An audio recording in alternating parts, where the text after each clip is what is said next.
This is become a very famous example given by justice Mansoor Ali Shah साहब कि 80% लोग independent हो जाते हैं, 90% लेट से हो जाते हैं और वो नहीं ज्वाइन करते कोई पॉलिटिकल पार्टी। आप क्या 10% को सारी सीटें दे देंगे? जी, आईन ये कहता है नॉट कि मेरी मर्जी है या मुझे पसंद है कि एक सीट है चाहिए ना, ऐसे आप आगे ना चले ना। इस मुल्क की धज्जियाँ उड़ा दी गई हैं क्योंकि आइन पे अमल नहीं होता है। ठीक है, मैंने ओथ लिया आइन पे। आइन कहता है कि अगर असेंबली में आज़ाद अरकान की तादाद 90% हो तो भी मखसूस नशिस्तें 10% अरकान रखने वाली सियासी जमातों को ही मिलेंगी। चीफ जस्टिस काजी फाइज ईसा के सुन्नी इत्तेहाद काउंसिल की मखसूस नशिस्तों के केस में रिमार्क्स। चीफ जस्टिस ने कहा कि उन्होंने हलफ आइन पर उठाया है, सिर्फ ये देखेंगे कि आइन में क्या लिखा है। जस्टिस मुनीब अख्तर ने कहा आइन ये भी कहता है कि मखसूस नशिस्तें सियासी जमात की जीती हुई नशिस्तों के तनासुब से ही मिलेंगी। किसी सियासी जमात को उसकी जीती हुई नशिस्तों के तनासुब से ज्यादा नशिस्तें नहीं दी जा सकती। सुन्नी इत्तेहाद काउंसिल के वकील फैसल सिद्दीकी ने अपने दलाइल में कहा कि कानून में कहीं नहीं लिखा कि मखसूस नशिस्तों की फहरिस्त जनरल इलेक्शन से पहले जमा करानी है, जिस पर चीफ जस्टिस ने कहा कि अब तक यही होता आया है कि फहरिस्त पहले जमा करानी है, आप नया सिस्टम ले आए हैं। जिस पर फैसल सिद्दीकी ने कहा सिस्टम नया नहीं लाए, मसला नया सामने आया है, इसके लिए हल भी नया ढूंढना होगा। जिस पर चीफ जस्टिस ने कहा कि मसला भी तो आपने पैदा किया है। जिस पर फैसल सिद्दीकी ने कहा कि मसला इंतखाबी निशान केस के फैसले की वजह से पैदा हुआ।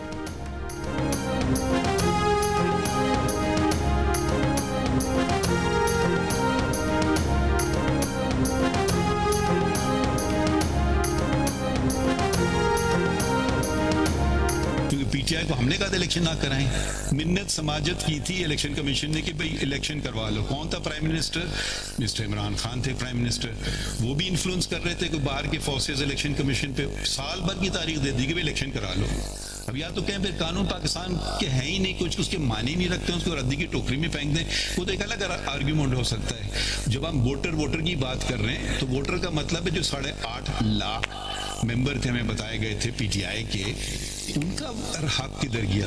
मेरा ग्रीवियंस सुप्रीम कोर्ट से नहीं, मेरा ग्रीवियंस इलेक्शन कमीशन से।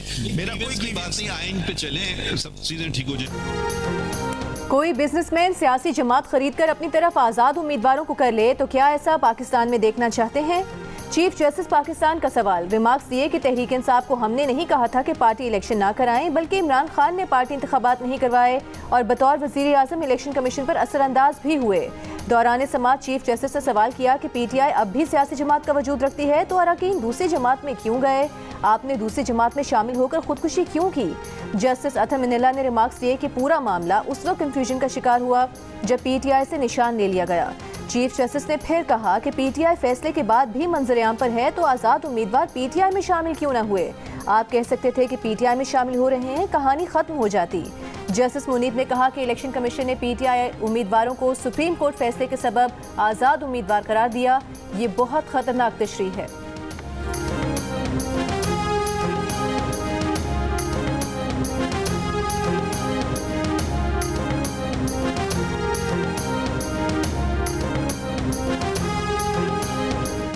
सुप्रीम कोर्ट में सुन्नी इत्तेहाद काउंसिल के वकील फैसल सिद्दीकी की मखसूस नशिस्तें पीटीआई को देने की मुखालिफत। जस्टिस मुनीब अख्तर के पूछने पर कहा मखसूस नशिस्तें सुन्नी इत्तेहाद काउंसिल को मिलनी चाहिए। दौरान समात चीफ जस्टिस पाकिस्तान ने कहा मेरे हिसाब से आपका केस अच्छा होता अगर आप इंतखाबात के बाद पीटीआई ज्वाइन करते। कल सुन्नी इत्तेहाद को कंट्रोल करने वालों का प्लान तब्दील हुआ तो आप कहीं के नहीं रहेंगे। जस्टिस मंसूर अली शाह बोले मुकम्मल हक उम्मीदवार को कैसे दिया जा सकता है कि किसी भी जमात में जाए। जस्टिस अथर मिनल्ला ने वकील सलमान अकरम राजा से कहा क्या आप हमसे ऐसी चीज़ पर मोहर लगवाना चाहते हैं जो मुस्तकबिल में सियासी इंजीनियरिंग का रास्ता खोलेगी? जस्टिस याहिया आफरीदी बोले अवामी मंशा की बात करें तो लोगों ने वोट तहरीक इंसाफ को दिया था, क्या वोटर्स को पता था कि आप सुन्नी इत्तेहाद में जाएंगे?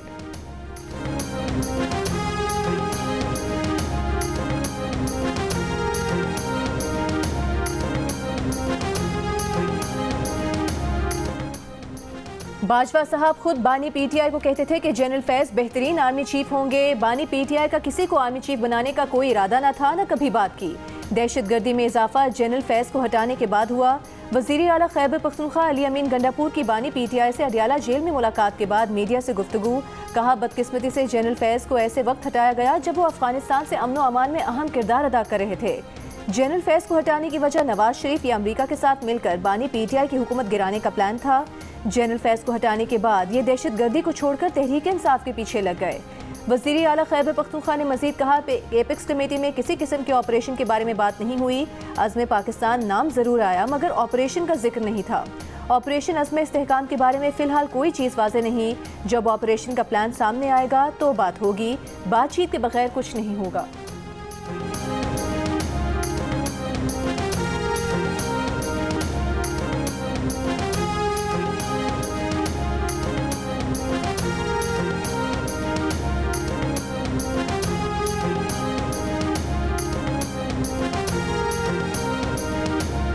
पहले चीज़ क्लियर तो हो जाए ना। अब तक क्लैरिटी नहीं है इस बात की। जब तक ISPR में क्लैरिटी नहीं आएगी कि ये किस तरह, पहले तो ये कि क्या ऑपरेशन होना है, पहले तो ये सवाल है कि क्या ऑपरेशन होना है, अच्छा होना है, कहाँ होना है, किस तरीके का होना है, किस साइज में होना है, उसका स्केच क्या होगा। पहले तो ये बात जब सामने आएगी तो तब ही हम उसके बाद कोई बात कर सकते हैं। एस्टेब्लिशमेंट को बालादस्ती की ख्वाहिश की, फिर उसे हर शोबे में अपनी बालादस्ती कायम करने, इस पर ज़िद को, ये कौन सी लत है जो उनको पड़ गई है। और इन्होंने अब ऐलान किया है कि हम अज़्म इस्तेहकाम ऑपरेशन शुरू करेंगे। ये अदम इस्तेहकाम ऑपरेशन है जो पाकिस्तान को और कमज़ोर करेगा। मौलाना फजलुर रहमान ने ऑपरेशन अज़्म इस्तेहकाम को ऑपरेशन अदम इस्तेहकाम करार दे दिया। कहा ऑपरेशन से मुल्क मजीद अदम इस्तेहकाम का शिकार होगा। ऑपरेशन का फैसला कोई और करेगा और जिम्मेदारी सियासी जमातें उठाएंगी। आइन पर अमल नहीं होगा तो अवाम की रियासत से वफादारी की कोई जमानत नहीं देगा। बोले शहबाज शरीफ वजीर आज़म नहीं, बस एक कुर्सी संभाली हुई है। जमहूरियत और पार्लियामेंट अपना मुकदमा हार चुकी। तमाम सियासतदानों को एक तबका न समझा जाए। कुछ सियासतदानों का नुक्ता नज़र इस्टेब्लिशमेंट की गुलामी होती है। जरदारी और शहबाज शरीफ जैसा इत्तेहाद नहीं बनाना, आइन के लिए खड़े होना है।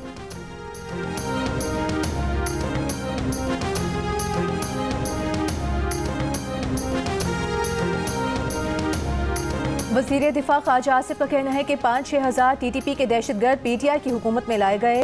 TTP को PTI की हुकूमत में पनागाहें और आम माफ़ी दी गई। जनरल बाजवा और जनरल फैज़ ने उनके साथ मामला तय किए और हमें सरसरी सा ब्रीफ किया। ऐसे मंजर कशी की जैसे सब ठीक है और स्वात में दूध और शहद की नहरें बह रही हैं। उस ब्रीफिंग में सियासतदानों ने सवाल उठाए। सबसे ज़्यादा अली वज़ीर और मोहसिन दावर ने फैसले को चैलेंज किया, लेकिन उन्हें बोलने नहीं दिया गया। क्या हमारे फौजी जवान इस तरह हमारी गलत पॉलिसीज़ की भेंट चढ़ते रहेंगे?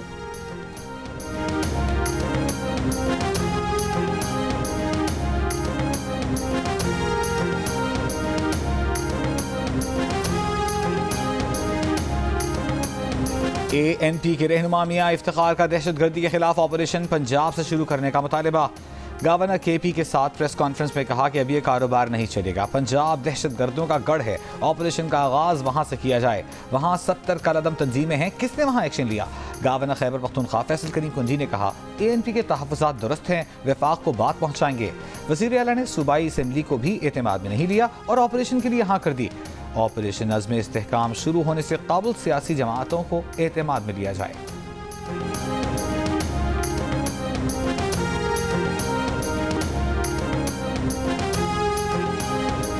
ज़ुबैर साहब ने जो ये बात की है मियां नवाज शरीफ साहब के हवाले से और जनरल बाजवा के हवाले से, इससे बड़ा झूठ ही just lied through his teeth. मैं ये समझता हूँ कि जो उनका ये इल्ज़ाम है कि उसमें उन्होंने कोई कॉन्स्पिरेसी की पहले और उसके बाद इमरान खान की हुकूमत ख़त्म हुई, ये मुकम्मल तौर पर एक लगव बात है। मियां नवाज शरीफ साहब की मुलाकात कहीं हो रही हो और वो भी जनरल बाजवा से हो रही हो और वो बिल्कुल किसी अंडरग्राउंड में जाके बैठ के कर रही है, कैसे मुमकिन हो सकता है? मैं समझता हूँ कि दोनों फ्रीकैन दे रिजर्व द राइट टू, इस पर इनके खिलाफ उनको लीगल एक्शन इनिशिएट करने का हक हासिल होगा। जनरल बाजवा की नवाज शरीफ से मुलाकात तो क्या, बात भी नहीं हुई। मोहम्मद जुबैर ने झूठ बोला, तवक्को नहीं थी, कानूनी नताइज भुगतना पड़ सकते हैं। स्पीकर पंजाब असम्बली मलिक मोहम्मद अहमद खान ने साबिक लीगी रहनुमा मोहम्मद जुबैर के नवाज बाजवा मुलाकात और PTI हुकूमत को साजिश करके हटाने के दावों को मुस्तरद कर दिया। कहा नवाज शरीफ की कोई भी मुलाकात और मसरूफियत छुपी नहीं रह सकती। मोहम्मद जुबैर बताएं मुलाकात कब हुई, किस जगह हुई, अगर लंदन में हुई तो बाजवा कब गए, इमिग्रेशन रिकॉर्ड तो होगा। मजीद कहा कि PTI के जुडिशल कमीशन के मुतालबे से पहले मोहम्मद जुबैर को हकाइक सामने लाने चाहिए। मोहम्मद जुबैर अपने मफाद के लिए मन घड़त बातें कर रहे हैं। रऊफ हसन ने कहा कि शायद मोहम्मद जुबैर उमर PTI में जाना चाहते हैं। मोहम्मद जुबैर झूठ बोलकर PTI में ना जाएं।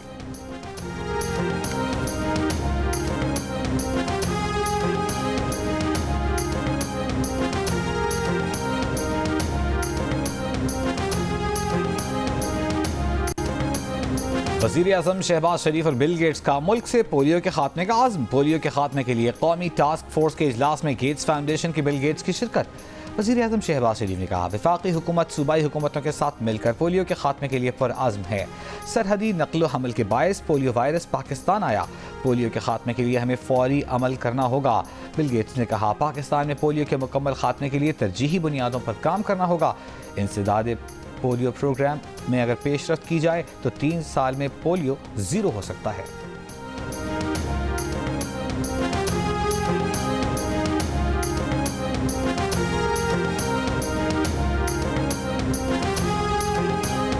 सदर नून लीग नवाज शरीफ का सियासी तौर पर मुतहरिक होने का फैसला। पार्टी रहनुमाओं से मुलाकात की अंदरूनी कहानी सामने आ गई। नवाज शरीफ जल्द पार्टी कारकुनों और रहनुमाओं से मुलाकातें करेंगे। सियासी निज़ाम को मजबूत करने के लिए भी फ़ाल किरदार अदा करेंगे।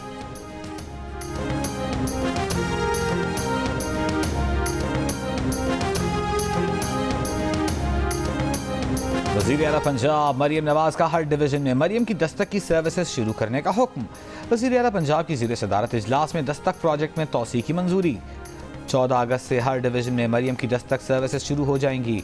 पुलिस, रेवेन्यू, बल्दियात, एक्साइज, TMA, डेवलपमेंट अथॉरिटी समेत दीगर महकमों की सर्विसेज दस्तक के जरिए मुयस्सर होंगी।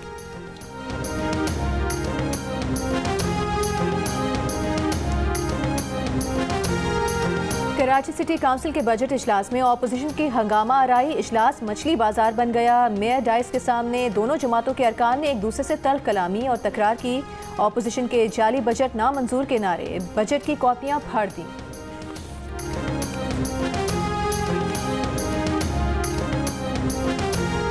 इलेक्शन कमीशन का ट्राइब्यूनल तब्दीली का ऑर्डर मुअत्तल। इस्लामाबाद हाई कोर्ट का MNA अंजुम अकील को तौहीन अदालत का show cause notice. Chief justice Aamir Farooq ने एडिशनल अटॉर्नी जनरल से कहा, कौन सा आसमान गिरने लगा था कि कायम मकाम सदर से रातों रात ऑर्डिनेंस जारी करा दिया। आप लोगों ने ऑर्डिनेंस की फैक्ट्री लगा रखी है। एक वाह फैक्ट्री है और दूसरी ऑर्डिनेंस फैक्ट्री। वो असलिहा आप ऑर्डिनेंस बनाते हैं।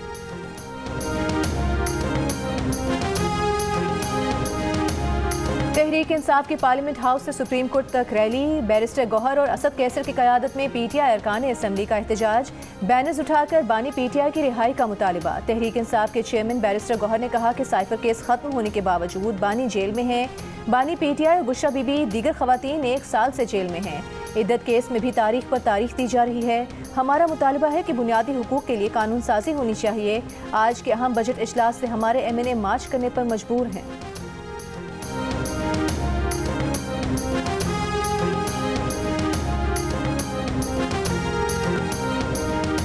किसी भी फर्द या गिरोह को शरई, कानूनी और अखलाकी तौर पर किसी भी शख्स को सजा देने की इजाज़त नहीं। शरई तौर पर किसी को जलाकर मार देने की बहुत बड़ी सज़ा है। चेयरमैन इस्लामी नज़रियाती काउंसिल अल्लामा रागिब नईमी की सौआत वाक़े की मजम्मत। वाक़े को इंतहाई घिनौना फेल करार दे दिया। कहा, बहुत से मामलात में अदालतें केसेस को सही तौर पर मंतिकी अंजाम तक नहीं पहुँचाती। स्वात मामले में फॉरेंसिक और मोबाइल लोकेशन से मुल्ज़िमान का तयन किया जाए। मुल्ज़िमान को कानून के मुताबिक सज़ा दी जाए।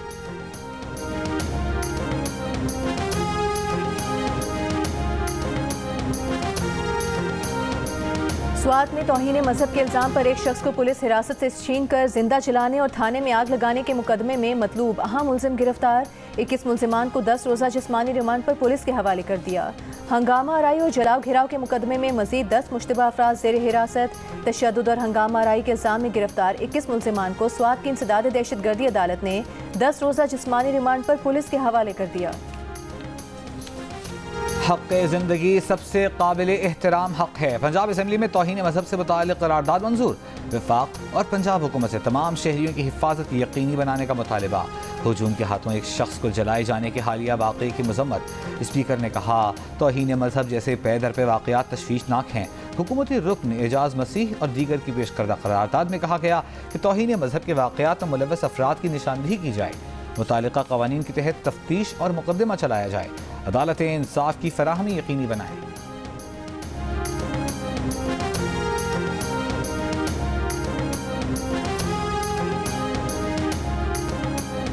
गिलगित बल्तिस्तान में ग्रेड 1 से 17 तक के मुलाजमीन की तनख्वाहों में 25% इजाफा करने का ऐलान। तरक्याती बजट के लिए 34 अरब 50 करोड़ रुपए मुख्तस। माली साल 2024-25 का बजट वजीर खजाना गिलगित बल्तिस्तान मोहम्मद इस्माइल ने पेश किया। बजट इजलास शुरू होते ही ऑपोजिशन की हंगामा आराई, बजट की कॉपियां फाड़ दी, ऐवान से वॉकआउट किया।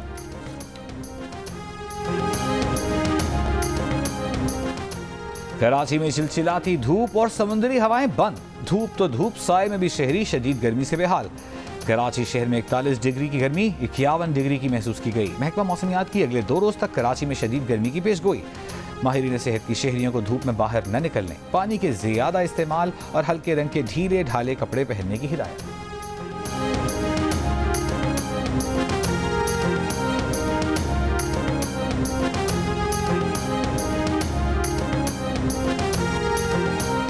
मुल्क के तूलो अर्ज में शदीद गर्मी, घर में सुकून अब बाहर। जैकबाबाद 51 डिग्री के साथ मुल्क का गर्म तरीन शहर। दादू में दर्जा हरारत 50, हैदराबाद नवाबशाह 49, फैसलाबाद लाड़काना सखर 47, जहरम सरगोदा ठट्टा 46, डेरा गाजी खान मुल्तान 45, डेरा इस्माइल खान मिठी तुरबत 44, अटक गवादर और नौकुंडी में 41 डिग्री सेंटीग्रेड रिकॉर्ड किया गया। लाहौर में 41 डिग्री की गर्मी 46, इस्लामाबाद में 38 डिग्री की गर्मी 42 डिग्री की महसूस की गई।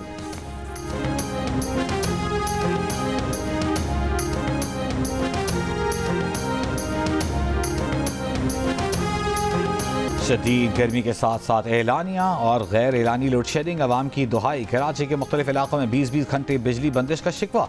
मुसक कॉलोनी और यासीनाबाद में लोड शेडिंग के सताए शहरी सड़कों पर निकल आए और खूब एहतजाज किया। हैदराबाद के भी मुख्तलिफ इलाकों में कई घंटे बिजली मुअत्तल।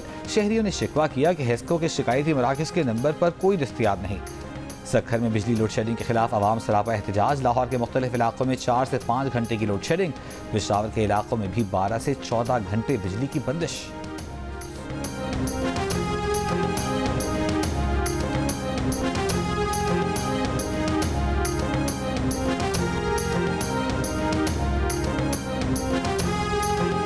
करक में डिप्टी कमिश्नर का बिजली नादहिंदगान के लिए बड़ा रिलीफ। सार्फिन के ज़िम्मे लाखों रुपए के बकाया जात माफ़ कर दिए। ऐलान किया कि सार्फिन सिर्फ माहाना बिल्स की अदायगी करेंगे। पहले मरहले में 5 फीडर्स पर 12 घंटे बिजली की फराहमी यकीनी बनाई जाएगी। पहले मरहले के मुस्बत नताइज की सूरत में लोड शेडिंग में बतदरीज कमी होगी।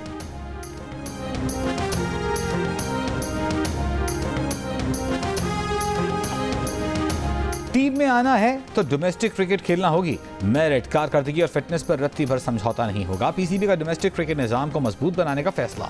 चेयरमैन पीसीबी मोहसिन नकवी ने क्वालिटी डोमेस्टिक क्रिकेट को फरोग देने के प्लान की मंजूरी दे दी। चेयरमैन पीसीबी ने कहा, क्लब लेवल से नेशनल लेवल तक तसलसल के साथ टूर्नामेंट्स का इनेकाद किया जाएगा। क्वालिटी डोमेस्टिक क्रिकेट के फरोग से इंटरनेशनल क्रिकेट से गैप कम करने में मदद मिलेगी। नए टैलेंट को सामने लाने के लिए हंगामी बुनियादों पर काम करना होगा। इजलास में भारत, ऑस्ट्रेलिया, इंग्लैंड, न्यूजीलैंड के डोमेस्टिक क्रिकेट के ढांचे का भी जायजा लिया गया।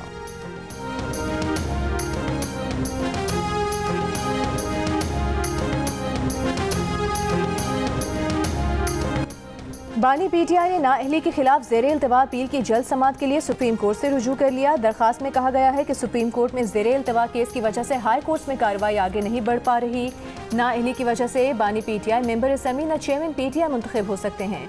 ज़िमनी इंतखाबात में भी हिस्सा नहीं ले सकते। बानी पीटीआई ने नाअहली के खिलाफ 10 जनवरी 2024 को सुप्रीम कोर्ट में अपील दायर की थी।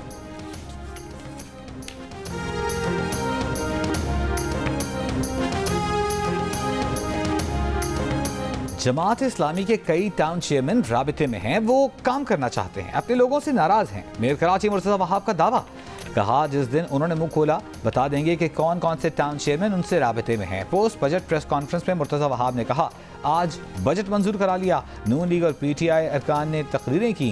अपोजिशन के पास बहस का अच्छा मौका था, लेकिन उन्होंने कोई तजवीज़ नहीं दी। सेशन खराब करने की बजट किताबें फाड़ी, प्ले कार्ड लहराए, ये एहतजाज करते रहें, वो काम करते रहेंगे।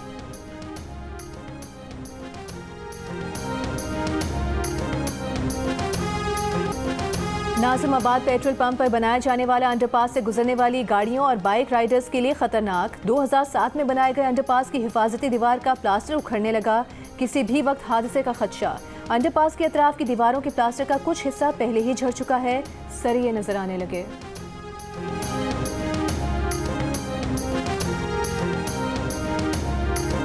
दुनिया भर में गर्मी की लहर। अमेरिका की शिमाली और जनूबी रियासतों में हीट वेव वार्निंग जारी। वाशिंगटन में दर्जा हरारत 37 डिग्री से तजावुज कर गया। न्यू इंग्लैंड में तूफान, सैलाब, तेज हवाएं, बबूलों का खतरा। बरतानिया के कुछ इलाकों में भी दर्जा हरारत 31 डिग्री तक बढ़ने का इम्कान। लंदन में 4 रोज के लिए हीट वेव का येलो अलर्ट जारी। भारतीय दारकूमत दिल्ली, उत्तर प्रदेश, राजस्थान, चंडीगढ़ में शदीद गर्मी। दिल्ली और शिमाली रियासतों में बारिश की पेशगोई। आसाम में शदीद बारिशों के सबब मुख्तलिफ वाक़यात में अमवात की तादाद 37 हो गई।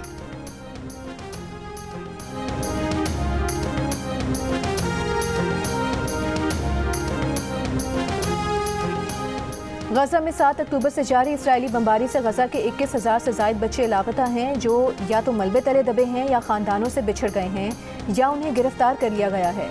बच्चों की तंजीम सेव द चिल्ड्रन की रिपोर्ट में इंकिशाफ। बच्चों की तलाश के लिए फौरी जंगबंदी का मुतालिबा कर दिया। अक़वाम मुत्तहिदा इमदादी एजेंसी का कहना है कि गजा में इज्तिमाई कब्रों से भी नामालूम तादाद में बच्चों की लाशें मिली हैं। गजा में 8 माह से ज़ायद अरसे से जारी इसराइली हमलों में अब तक 37,600 से ज़ायद फ़लस्तीनी शहीद हुए हैं, जिनमें 16,000 से ज़ायद बच्चे शामिल हैं।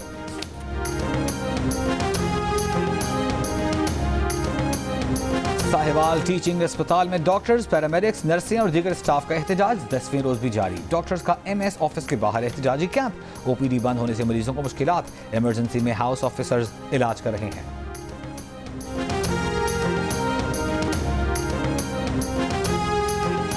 दुनिया की पहली मिर्गी से बचाव की डिवाइस। बरतानिया में मरज का शिकार 13 साल लड़के के सर में लगा दी गई। डिवाइस लगने के बाद लड़के को दिन के वक्त में पड़ने वाले मिर्गी के दौरे 80% तक कम हो गए। डिवाइस दिमाग को मुसलसल इलेक्ट्रिकल सिग्नल्स भेजती है, जिससे अब नॉर्मल सिग्नल्स को रोकना मुमकिन हो जाता है। और पाकिस्तान फिल्म इंडस्ट्री के सुल्तान राही के परस्तार बेशुमार चाहने वाले उनकी सालगिरह नहीं भूले।